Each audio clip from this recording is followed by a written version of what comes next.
बोलो टॉपिक क्या था इसका लास्ट।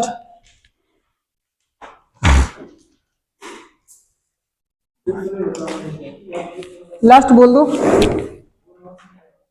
प्रिज्म बोला था? नहीं, प्रिज्म कुछ नहीं हुआ। लेंस हो गया था ना? हाँ सर, लेंस हो गया, पावर ऑफ लेंस हो गया था, और total internal reflection, critical reflection हो गया। रीडिंग बड़ी खत्म हो गया। देखिए प्रिज्म प्रिज्म होगा क्या,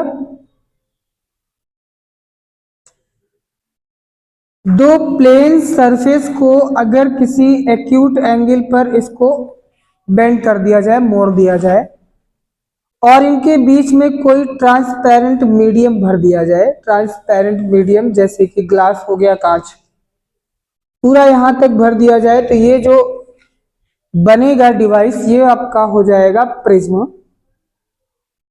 और जिस एंगल पर ये दोनों सरफेस को बेंड किया था this is called prism angle, तो ये हो जाएगा प्रिज्म एंगल। और यहां पे जो दो सरफेस मिलते हैं ए बी और ए सी, इनको बोला जाएगा रिफ्रैक्टिंग सरफेस।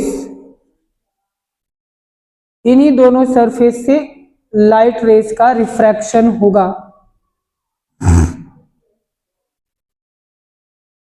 ये हो गए रिफ्रैक्टिंग सरफेस, और बीसी हो गया आपका ये बेस हो गया। अब इतनी बात तो हो गई प्रिज्म की। उसके बाद हमें आप देखना है रिफ्रैक्शन, देखना है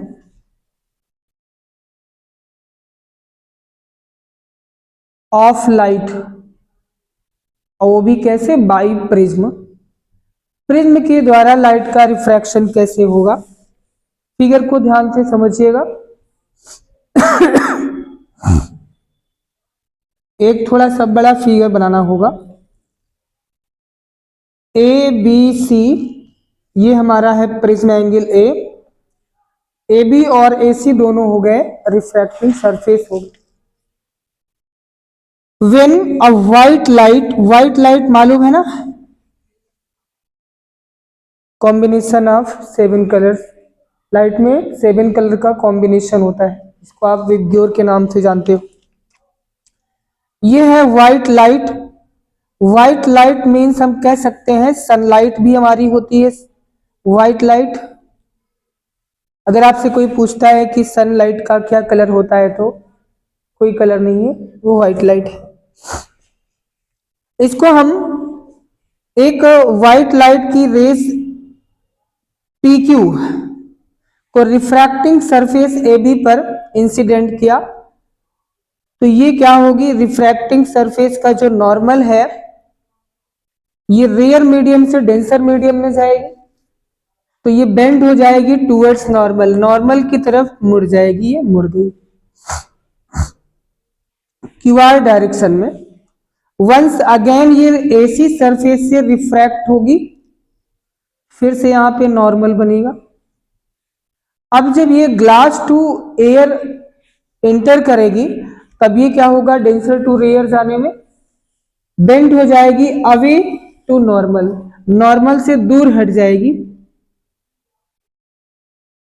RS डायरेक्शन में। ये हमारा हो गया refraction of light by prism. 2-3 चीजें और इसमें सीखना है। व्हेन व्हाइट लाइट रे, जो रे हमारी PQ है, इंक्रीजेस इन फॉरवर्ड डायरेक्शन, इसको आगे बढ़ा दिया, और इमर्जेंट रे जो है, इमर्जेंट मीन्स जो लास्ट में निकल रही है प्रिज्म से बाहर, इसको पीछे बढ़ाएंगे, तो इन दोनों रेज के बीच में यहां एक एंगल बनेगा, this is called angle of deviation. Angle of deviation Hindi में कहते हैं इसको विचलन कोण कहते हैं, विचलन कोण हो गया। ये व्हाइट लाइट जो PQ थी ये आपको मालूम है इंसिडेंट रे है, तो ये नॉर्मल के साथ इंसिडेंट एंगल I बनाएगी और रिफ्रैक्शन के बाद ये रिफ्रैक्शन एंगल R फॉर्म होगा। सेकेंड सरफेस जो हमारा AC है, यहां पे ये हो गया R डैश, सेम भी हो सकता है R और R डैश, उसकी कंडीशन है। अब जब ये लास्ट में निकलेगी तो आपको मालूम है निकलने पर व्हाइट लाइट का जो इंसिडेंट एंगल था I, यही एंगल यहां बनना चाहिए, मीन्स I और यहां पर भी I, बट हमेशा नहीं होता।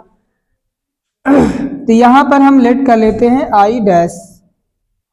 ये हमारा हो गया रिफ्रैक्शन एंगल, बट ये इमर्जेंट एंगल है क्योंकि ये इमर्जेंट रे के द्वारा बनाया गया है। इनको कोई नाम दे देते हैं, ये दे दिया N और ये दे दिया M। आप बताएं, ये I है और यहाँ पे एंगल ये R हो गया, ये एंगल कितना होगा? तो आपको मालूम है ये PQ बिल्कुल ये यहाँ तक फॉरवर्ड डायरेक्शन में स्ट्रेट लाइन है और ये नॉर्मल है। ये I है तो ये पूरा एंगल I होगा, इतना R है तो ये कितना, हाँ सेम यहाँ पर ये पूरा I है तो ये पूरा I डैश होगा। I डैश के ध्यान देना थोड़ा छोटा लिखा हुआ है, I dash minus R dash हो गया। अब इस कंडीशन में आगे आपको क्या करना है, अगर आप I को इंसिडेंट एंगल को धीरे धीरे हम बढ़ाते जाएंगे, जैसे जैसे I को बढ़ाते जाएंगे वैसे वैसे एंगल ऑफ डेविएशन डेल की वैल्यू डाउन होती जाएगी, कम होती जाएगी। एक स्पेसिफिक इंसिडेंट एंगल को I, जैसे इसको बढ़ाते जाओगे डेल जो होगा वो आपका कम होता चला जाएगा। एक पर्टिकुलर इंसिडेंट एंगल I पर डेल जो होगा वो मिनिमम हो जाएगा। उसके बाद अगर I को आप और इंक्रीज करोगे फिर डेल इंक्रीज करना स्टार्ट हो जाएगा। मीन्स कुछ इस तरह से जैसे आप I को इंक्रीज करोगे वैसे जो डेल होगा वो डाउन होगा ऐसे, और आकर के एक टाइम पे क्या होगा बिल्कुल मिनिमम हो जाएगा। उसके बाद I को और बढ़ाओगे तो फिर डेल जो होगा वो बढ़ना स्टार्ट हो जाएगा। ये ध्यान रखना कुछ इस प्रकार से। यहां पर जो ये सबसे मिनिमम एंगल मिलेगा इसको बोलते हैं मिनिमम एंगल ऑफ डेविएशन, ये हो जाएगा डेल M, M मतलब मिनिमम, और इसको बोलते हैं I डेल कर्व या I डेल वक्र बोलते हैं। इंसिडेंट एंगल और एंगल ऑफ डेविएशन के बीच में कर्व कैसा बनता है, तो ये इसका कर्व होगा। अब इसमें आपको देखना है इंसिडेंट एंगल I की वैल्यू क्या होगी, रिफ्रैक्शन एंगल R की वैल्यू क्या होगी, इस प्रिज्म का रिफ्रैक्टिव इंडेक्स कितना होगा, ये चीजें निकालनी पड़ेंगी। कैसे निकलेंगी उसको ध्यान देना, थोड़ा फिगर में ध्यान देना। इन ट्रायंगल NQR, देखना कहां है NQR, NQR दिखा, ये ट्रायंगल कुछ ऐसा है।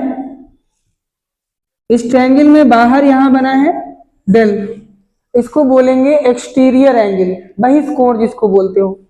बहिष्कोण कितना होता है, ट्रायंगल के अंदर जो अपोजिट दो एंगल बने होते हैं इनके सम के इक्वल होता है। यहां बोलिए डेल किसके इक्वल होगा, हाँ I माइनस R, और इधर एंगल है I dash minus R dash. इसको थोड़ा ओपन करके एडजस्ट करेंगे तो I plus I dash, R और माइनस R से माइनस को कॉमन ले लेना है, माइनस कॉमन ले लेंगे तो R प्लस R डैश हो जाएगा।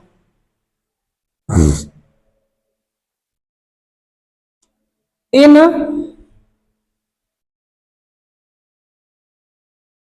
मिनिमम एंगल ऑफ डेविएशन, ध्यान देना इसको, मिनिमम एंगल ऑफ डेविएशन के केस में जो हमारा यहाँ तो डेल है, डेल M नहीं अभी, डेल जो होगा वो डेल एम हो जाएगा। मिनिमम एंगल ऑफ डेविएशन की कंडीशन में विचलन कोण बिल्कुल मिनिमम हो जाएगा, डेल एम हो जाएगा। और उस कंडीशन में जो आई होगा वो आई डैश के इक्वल हो जाएगा। कंडीशन बता रहे क्या क्या होती है मिनिमम एंगल ऑफ डेविएशन पर। आर जो होगा वो आर डैश के इक्वल हो जाएगा। एंड रिफ्रैक्टेड रेज जो है क्यू आर पैरेलल हो जाएगी बेस बीसी के। ध्यान रखना इस चीज को, ये मिनिमम एंगल ऑफ डेविएशन की कंडीशन में ये चीजें होती हैं।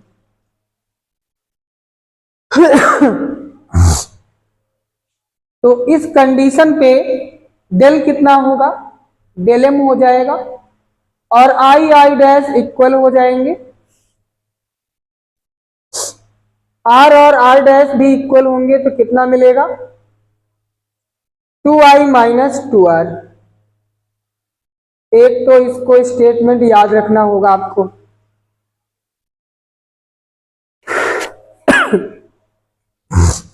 इंसिडेंट एंगल, रिफ्रैक्शन एंगल और डेल एम के केस में दो वैल्यू दी हो, इसी वैल्यू फाइंड करना हो तो इसको यूज करेंगे। अगली बात है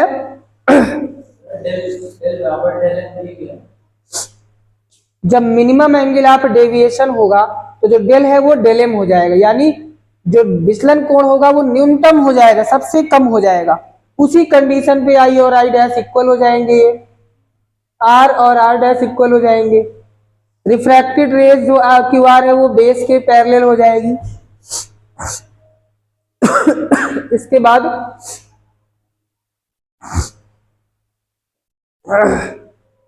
इन क्वाड्रिलेटरल में देख लो, चतुर्भुज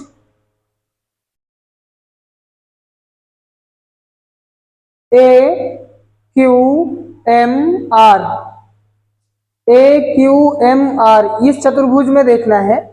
आपको मालूम है चतुर्भुज के अपोजिट एंगल का सम जो होता है 180 होता है।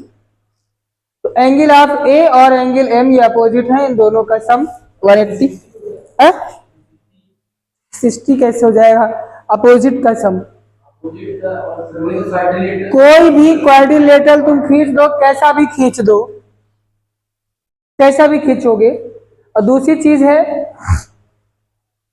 जैसे ये एंगल कौन से होते हैं, एडजेसेंट एंगल होते हैं, इनका भी सम 180 होता है। हम इसमें बात करेंगे चतुर्भुज में, इसमें हाँ, बट यहाँ पैरेललोग्राम नहीं हमारे पास नहीं है, तो इसमें आपको ध्यान रखना है इनका सम 180 होगा, ये आपको लेके चलना है। इसमें angle A plus angle M equal to 180 आपको रख लेना है। Equation number second. इसके बाद आप ले लीजिए triangle, in triangle Q M R, triangle में तीनों एंगल का सम कौन कौन से हैं, आर प्लस आर डैश और एम। ये equation number third. By equation second and third क्या मिलेगा, A plus M is equal to R plus R dash plus M.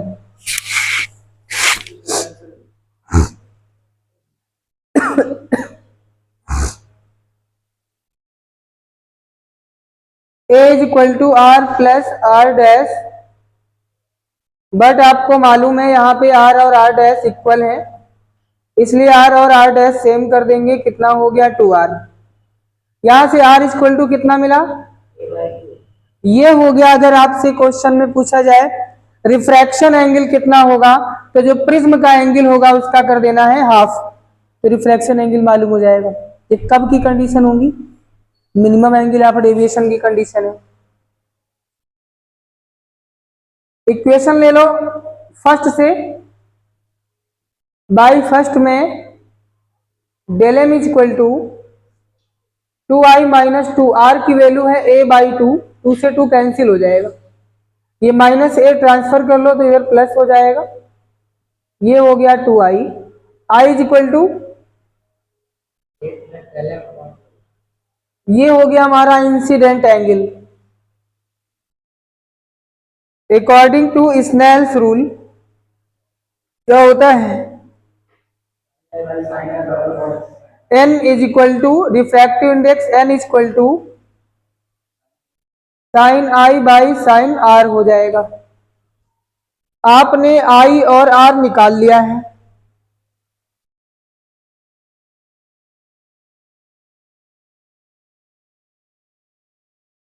Are हमारा है a/2। ये फार्मूला आपने 10th में भी पढ़ा होगा, बट वहां ऐसा कुछ था नहीं। ये सारी कंडीशन यहाँ पे सारी कंडीशन हमने दे दी है। इतनी चीजें आपको रिफ्रैक्टिव इंडेक्स में देखनी है।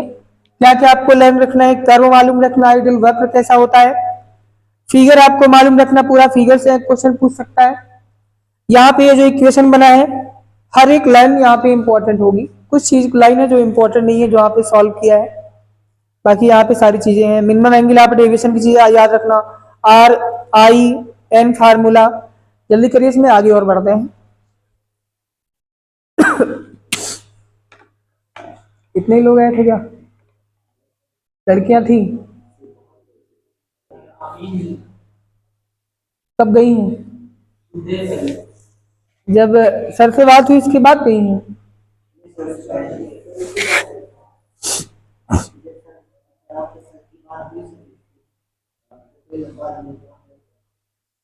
देखा नहीं था, नहीं हम 4 बजे ही आ जाते हैं, ऐसा नहीं है।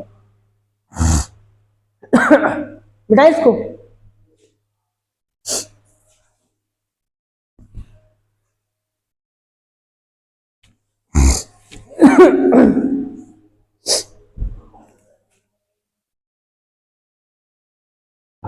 आगे ध्यान दो।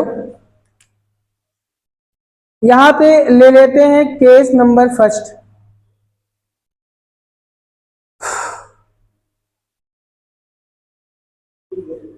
इफ प्रिज्म वेरी थिन, अगर प्रिज्म बहुत पतला हो, पतला होगा तो प्रिज्म का एंगल बहुत छोटा होगा। Then A is also small, छोटा ए भी हो जाएगा। And sine A plus del M by two जो होगा, ये only A plus del M by two होगा। एंगल छोटा हो जाता है, इसलिए हम साइन को साइन जो भी ट्रिग्नोमेट्रिकल रेशियोज होते हैं इनको हटा देते हैं। साइन a/2 के प्लेस पे ओनली यूज होगा a/2। कब, जब बोला जाए क्वेश्चन में प्रिज्म बहुत पतला है, पतले प्रिज्म की बात की जाए तब। तो रिफ्रैक्टिव इंडेक्स कितना हो जाएगा, a plus del M by two upon में a/2 हो जाएगा। 2 से 2 कैंसिल हो जाएगा, a इधर ट्रांसफर कर लीजिए तो na हो गया is equal to a plus del M हो गया। फोटो खींच करके ग्रुप पे डाल देना, मान लो किसी को नोट करना हो। पिछले पहला खींचा था, हाँ तो बाद में भी नहीं तो हो जाए तो बाद में डाल देना। हाँ ए इधर ट्रांसफर कर लो, ए कॉमन ले लेंगे तो हो जाएगा del M is equal to n-1 into A हो गया। ये फार्मूला यूज करना है तब जब बोला जाए प्रिज्म पतला हो, तो पतले प्रिज्म के केस में आपको ये यूज करना होगा।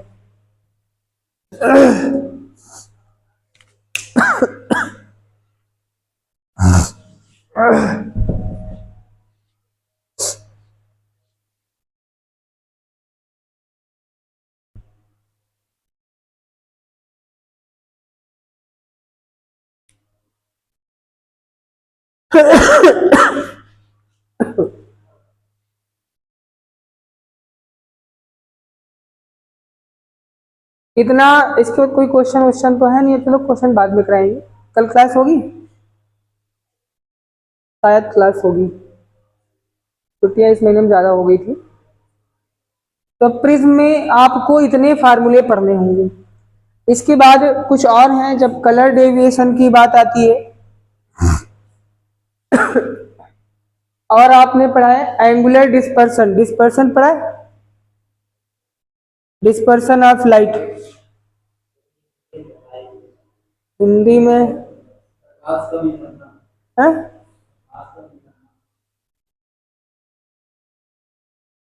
वर्ण विक्षेपण ये पढ़ा है। पढ़े।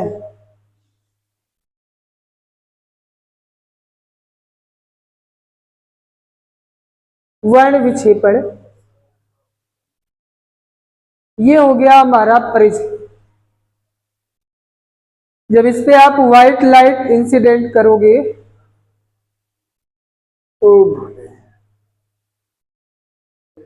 तो ये क्या होगा, अपने करस्पॉन्डिंग कलर्स में डिस्ट्रीब्यूट हो जाएगा।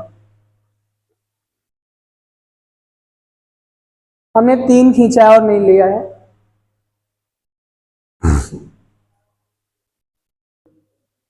आप चाहे तो सारी ले सकते हो।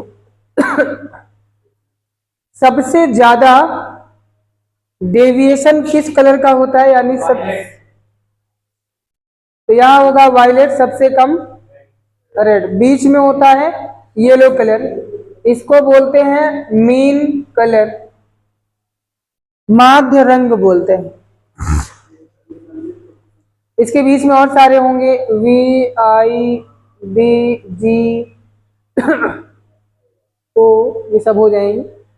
तो अब यहाँ पे देखोगे, अगर इनको जैसे पीछे यहाँ फिगर में बताया था, इंसिडेंट रे को अगर आप फॉरवर्ड डायरेक्शन में बढ़ाओगे और यहाँ पे जो डेविएट हुई है इमर्जेंट रे को पीछे बढ़ाओगे, ये कहीं ना कहीं पीछे आकर के ऐसे मिल जाएगी। तो यहाँ एक एंगल भी बनेगा, इसको बोलेंगे थीटा, ठीक। और ये हो जाएगा एंगुलर डिस्पर्सन, यानी इसको बोलते हैं कोणीय विक्षेपण, कोणीय वर्ण विक्षेपण।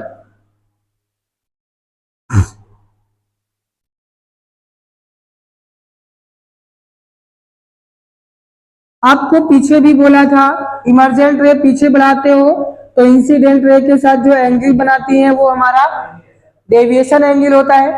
बट ये एंगल आप डेविएशन किसके साथ है, रेड कलर के साथ, तो ये हमारा हो जाएगा डेल आर।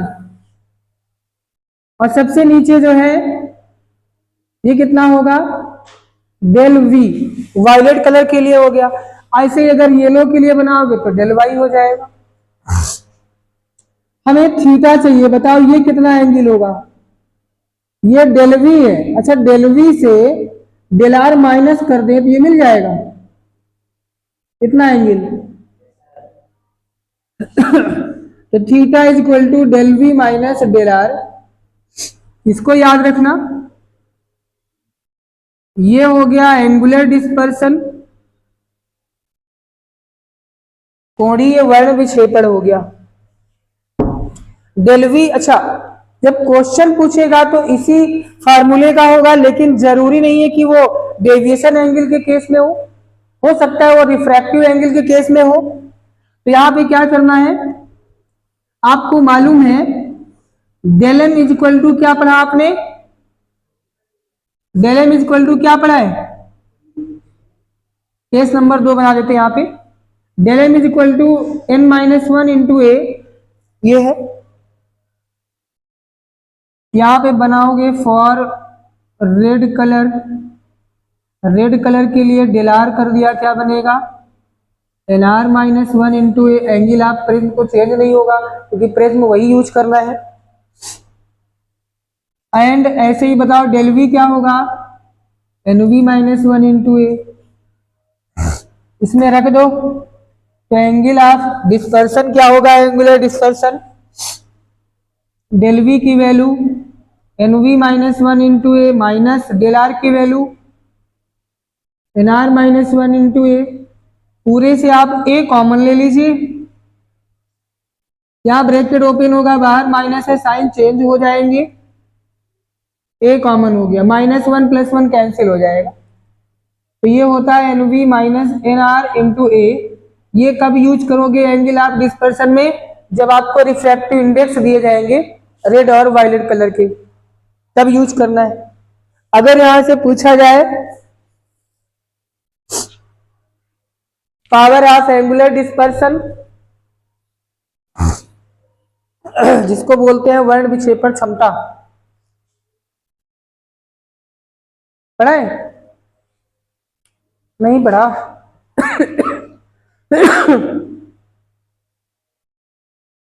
केस कर देते हैं नंबर 3।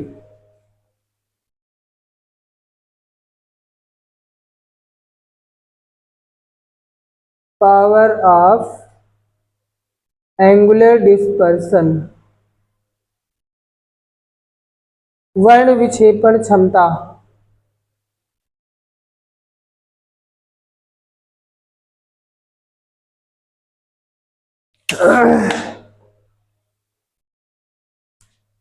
इसको ओमेगा से रिप्रेजेंट करते हैं।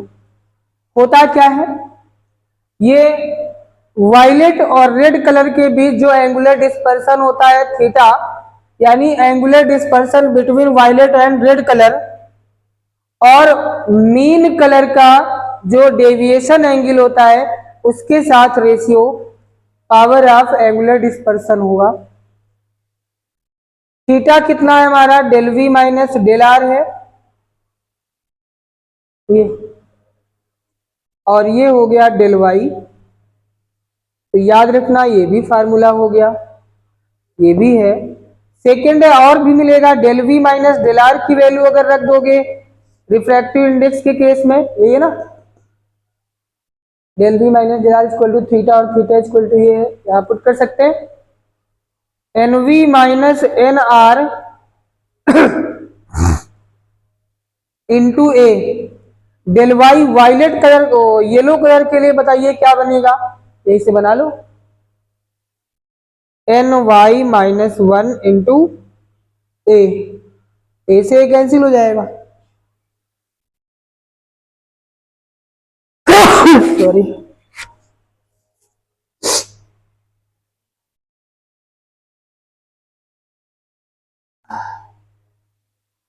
ये हो गया। इसको कब यूज करोगे, रिफ्रैक्टिव इंडेक्स के केस में, नोट कर लीजिए।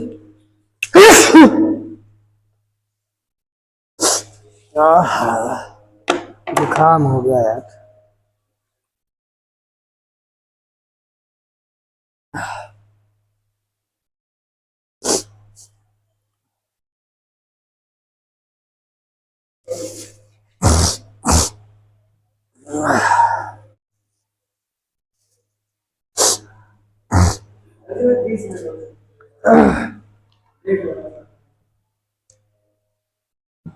नोट हो गया, नोट नहीं करोगा, फोटो खींच रहे हो,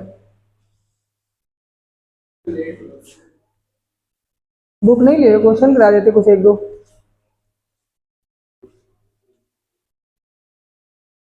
अरे बस फार्मूले फार्मूले सब आ रहे हैं, कॉन्सेप्ट आ रहे हैं, खाली क्वेश्चन नहीं हो रहे।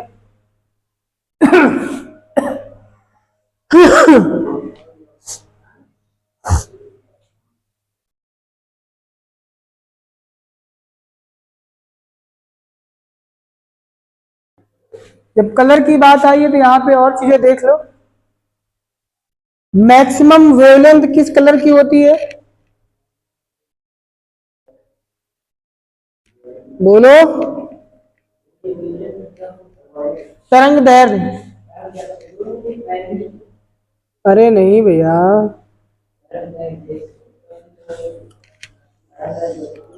मैक्सिमम होगी रेड की।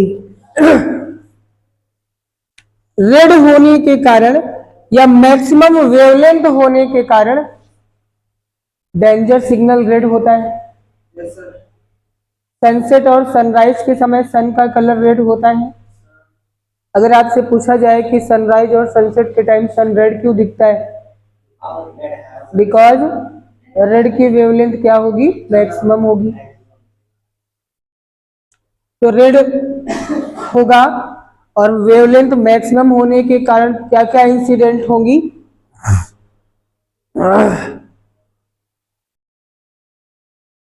सनराइज एंड सनसेट क्या होगा, के टाइम कलर क्या होगा, रेड होगा, ऊपर लिखा हुआ है। और क्या होगा, डेंजर सिग्नल जो होगा वो भी रेड होता है। क्यों होता है मालूम हो गया। अगर आपसे पूछा जाए, अच्छा इसी में मिनिमम वेवलेंथ,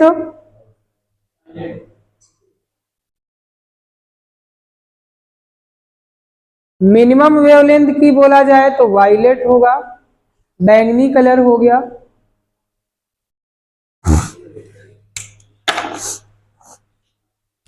वेवलेंथ की बात हो गई। उसके बाद अगर आपसे पूछा जाए angle of deviation,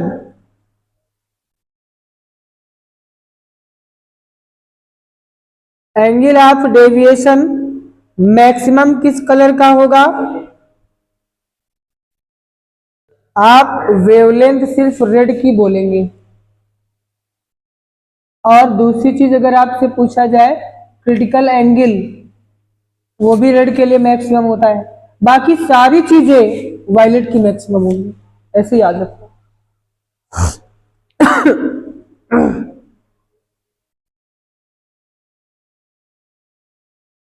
minimum angle of deviation red का होगा। अगली हम बात करते हैं, और क्या बचा है, रिफ्रैक्टिव इंडेक्स, अपवर्तनांक।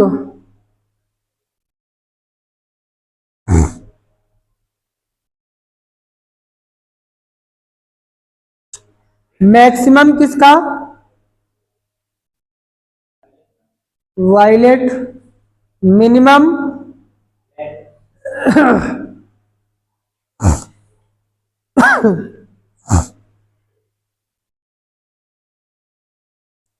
क्रिटिकल एंगल की बात कर लेते हैं, जिसको आप सी से लिखते हो। मैक्सिमम किसका, हाँ,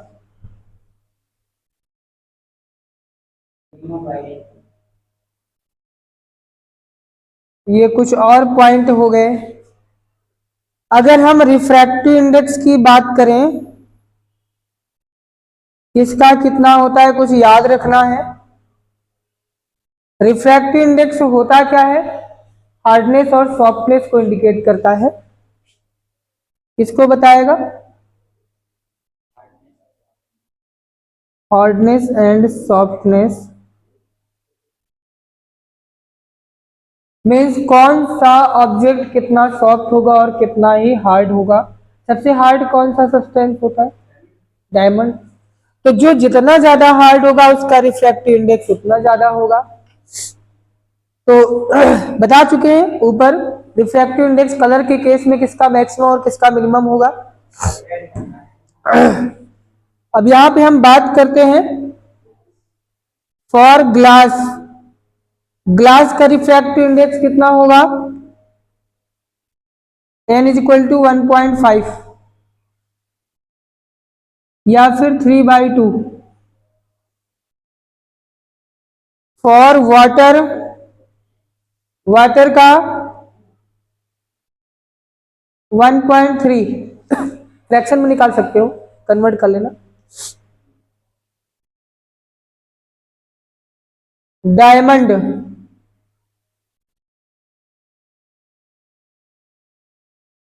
2.4 होगा, जो कि मैक्सिमम होता है। मिनिमम होगा एयर। एयर क्या है, गैस है, और गैस से ज्यादा सॉफ्ट और क्या हो सकता है, एयर लिख देते हैं। n इज इक्वल टू 1, ये क्या होगा, मिनिमम होगा। ठीक। रिफ्रैक्टिव इंडेक्स वेरी कहां से कहां तक करेगा, n इज लेस देन 2.4 और greater than or equal to, ये याद रहेगा। ये इतने पॉइंट रिफ्रैक्टिव इंडेक्स हो गए। किसका कितना कलर में किसका कितना होगा ये भी मालूम हो गया।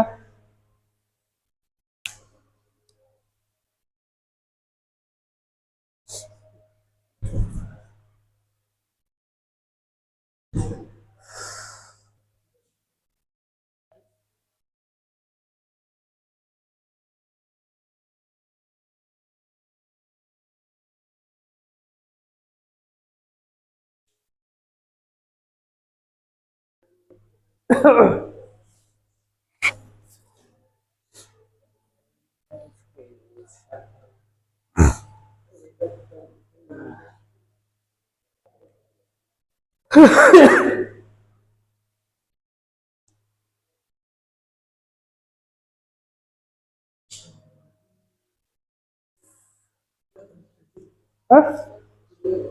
कितना हुआ? अरे नहीं यार, और क्या बचा है? क्या हो जाता है? क्या हो जाता है?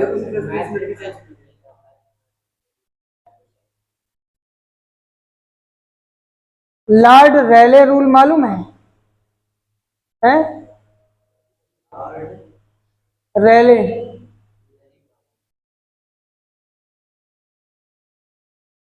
ये इस तरह होता है। रेले कुछ लोग पढ़ते हैं, कुछ लोग रिले पढ़ते हैं। लॉर्ड रेले का नियम, उन्होंने क्या बोला कि जैसे आप मान लीजिए कि लाइट रे जब आती है तो एटमॉस्फेयर में बहुत सारे धूल मिट्टी के पार्टिकल होते हैं। वो धूल मिट्टी के पार्टिकल पर जब लाइट रेज आती हैं तो काफ़ी उनका जो लाइट का कलर होता है वो स्कैटर्ड हो जाता है। स्कैटरिंग ऑफ लाइट भी पढ़ा होगा। तो स्कैटरिंग ऑफ लाइट क्या है? धूल मिट्टी के कणों से या फिर छोटे छोटे पार्टिकल से टकरा करके लाइट रेज का फैल जाना स्कैटरिंग ऑफ लाइट कहलाता है। प्रकाश का प्रकीर्णन कहलाता है। इसी पर कौन कौन से एग्जाम्पल हैं?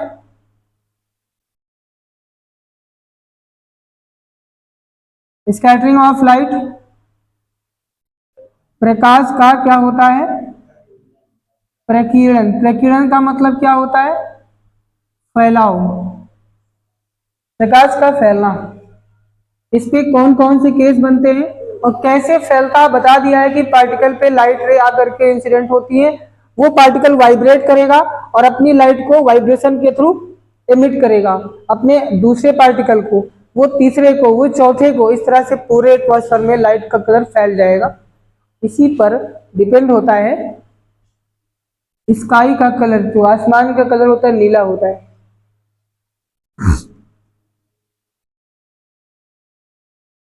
क्या कहते हैं इसको? क्या बोलते हैं इसका एग्जाम्पल में? ऐसे लिख दे ब्लू स्काई। हाँ ठीक है, ब्लू स्काई ठीक है। और बताओ?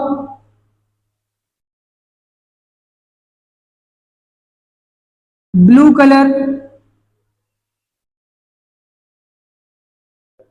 ब्लू कलर ऑफ सी, समुद्र का रंग नीला दिखता है। क्यों दिखता है? Due to scattering of light, प्रकाश के प्रकीर्णन के कारण। और कोई एग्जाम्पल? बादलों का सफेद होना, बादल आपको व्हाइट दिखते ना?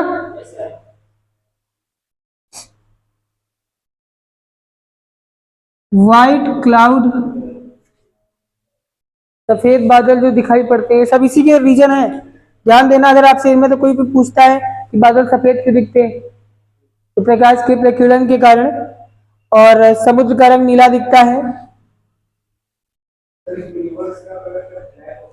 ब्लैक होता है, क्योंकि वहां पर कोई भी एटमॉस्फेयर नहीं है। वायुमंडल के अनुपस्थित होने के कारण स्पेस का कलर ब्लैक दिखता है। जैसे क्वेश्चन आता है ना, मून पर जाकर के आसमान को देखा जाए तो किस कलर का दिखता है, तो ब्लैक दिखेगा। क्यों? Due to absence of atmosphere, वायुमंडल के अनुपस्थित होने के कारण आसमान को, स्पेस का जो कलर होता है वो ब्लैक दिखता है। यानी आप मून पे जाकर के आप दिन में देखोगे तो आपको चंद्रमा भी दिखेगा, अर्थ भी दिखेगा, प्लैनेट भी दिखेंगे। आप यहां से भी प्लैनेट को देख सकते हो। क्यों नहीं देख पाते हम लोग यहाँ से? Due to presence of atmosphere. यहाँ पे एटमॉस्फेयर है, वायुमंडल होने के कारण हम लोग बाहर तक नहीं देख पाते। ये लाइट रेस हम लोग की इतनी स्ट्रांग नहीं है कि वो वायुमंडल के पार जा पाए। वही जब नाइट होती है तो जो स्टार्स वगैरह होते हैं वो विजिबल होते हैं और हमें यहाँ तक दिखाई पड़ जाते हैं, दिन के टाइम में। एटमॉस्फेयर ना हो तब वो भी दिखेंगे, दिन के टाइम आपको तारे दिखेंगे। ध्यान रखना इस चीज को। चलिए ठीक है, यहाँ तक हो गया। अब आपको प्रिज्म में इसके बाद और कुछ नहीं पढ़ना है।